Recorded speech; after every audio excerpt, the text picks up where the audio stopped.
introduce and have Bob Lins, who's the Executive Director of BIE, who's going to speak about his work at BIE and also It's a Project-Based World. This is a plug.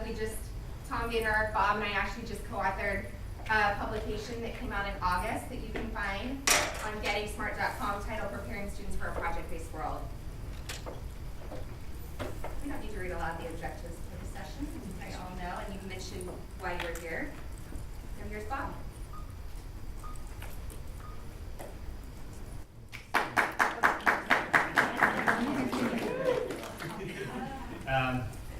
So that there is my poetry book that I created in fifth grade with Mr. Cooper. And all those are all original poems. And I created that book, and I gave a reading with my classmates, got all dressed up. We had a poetry reading, and our parents came, and our grandparents. And we had to work really hard and practice our public speaking. It was the first time that I'd ever done public speaking when I was 12. And I thought it was awesome. And so the reason I'm here speaking in front of you is because of Mr. Cooper and project-based learning. I had the experience of doing project-based learning as a student, but also as a teacher in middle school and high school.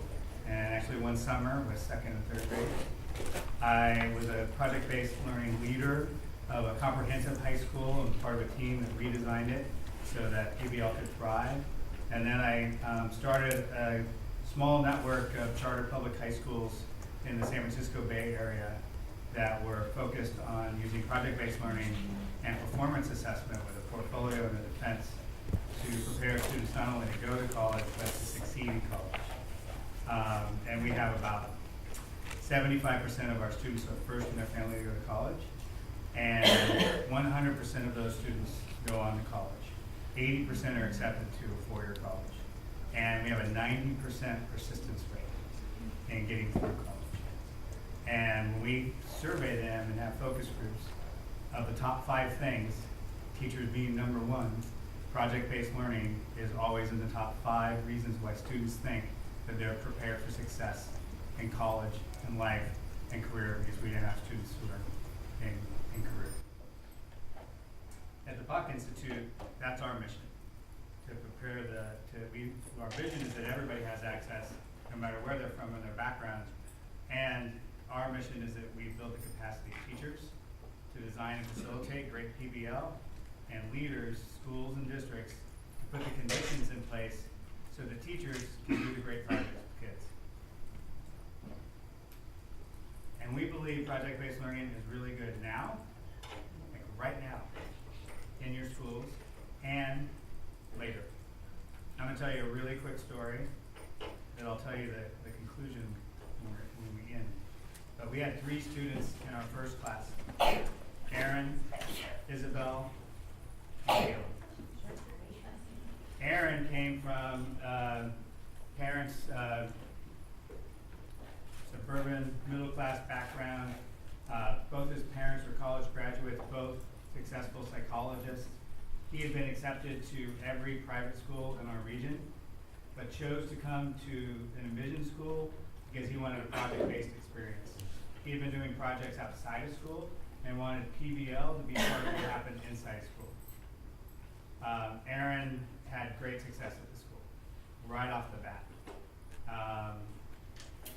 Isabel came, she was an immigrant from Mexico with her family when she was young.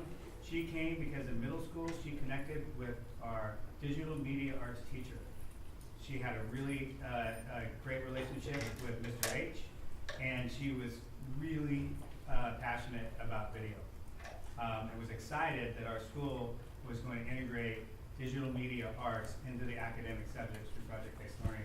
She was going to get to make films. And then Caleb came, who was first in his family to go to college, African American, because he came actually as a sophomore, because he was getting D's and F's in his traditional school. He was getting in fights. He was completely disengaged. And out of desperation, his guardians helped find him this school where they thought maybe this would be the place where he would have success. I'll tell you about them later. What I'd like you to think about right now, and then do the current talk, is how has the world changed since you were in school? You guys are still in school. But I bet even since you started school, when you were in kindergarten to now, you can answer that question. So how has the world changed since you were in school? Turn to somebody, your shoulder partner, to the right or the left, and just have a really quick conversation. Identify 1 or 2, 3 things that have changed dramatically in the world. Technology. Technology. Global perspective. Global perspective. Constant knowledge flow, just information related to. Lots of information. What types of jobs are available today? Different jobs. Definition of intelligence. Definition of intelligence. Access to information. Access. All right. Well, we've been thinking a lot about this. I've been thinking a lot about it for a long time. I actually think the world had changed pretty dramatically in the 1990s when I was doing projects compared to when schools were created in the sort of when I was in high school, 90 years earlier. And here it is 20 years later, and things have even changed more dramatically. And we're just going to highlight a couple, or a few here, really quickly. So I think we heard like technology. We're so connected. I mean, I was walking. How many people have a smartphone on them right now? Yeah. So we're using the iNACOL app. I don't know if any of the top app point winners here. I mean, the social media, the amount of all media that we get, the knowledge that's happening. We're so connected, and our young people are very connected. It's an automated world. That's the Google car. Uber, I think somebody did a beer delivery this week with a self-driven car. So we are pretty close to that, even that job. You would think like delivering beer and other things, those jobs are going away. Like when we're having the conversation about our jobs getting shipped overseas, it's actually automation that is taking most of the jobs that we have right now. Routine tasks if it can be handled by a machine, it's going to happen. And recently, Apple, there was a story I read that they said, well, all the pressure for Apple to start moving the production of iPhones back into the United States. And they said it won't change, it's not going to change the job market for that because they're not going to have people create the iPhones, they're going to use robots. So what are our students going to need to be prepared in an automated and complex world? The issues that we're getting faced are connected, they're complex.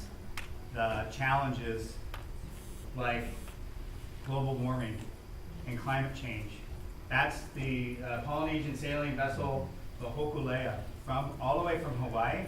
They are right off Tangiers Island. Tangiers Island is going to be underwater within the next decade. All the people that live there are going to be displaced.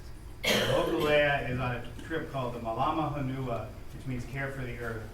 They are using native Polynesian navigation methods. They don't have anything other than stars and nature to guide their way all the way they're on the east coast right now in dry dock. There's many other islands that they visited in the Pacific, Indian Ocean that are equally perilous, that the global changes are happening. The students in our schools right now and young people are the ones that we're going to depend on to solve these challenges.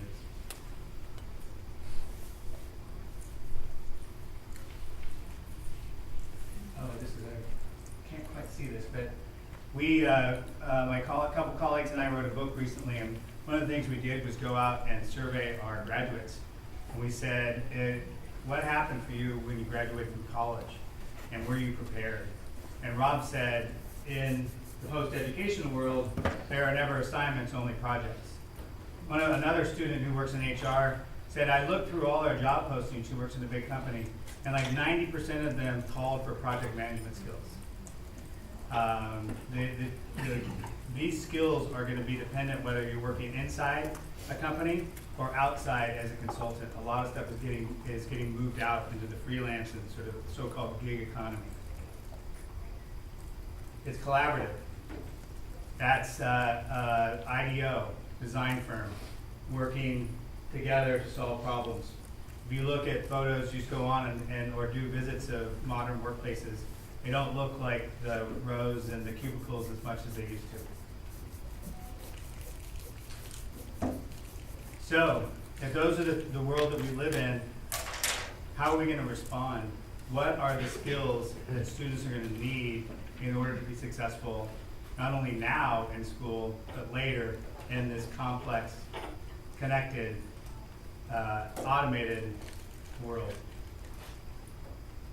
So, once again, what I'd like you to do is turn and talk just really quickly. So what are those skills that students are going to need in order to be successful in this changed world?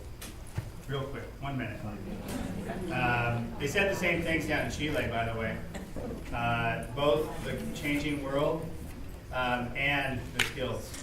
This is a worldwide phenomenon. It's not just the United States.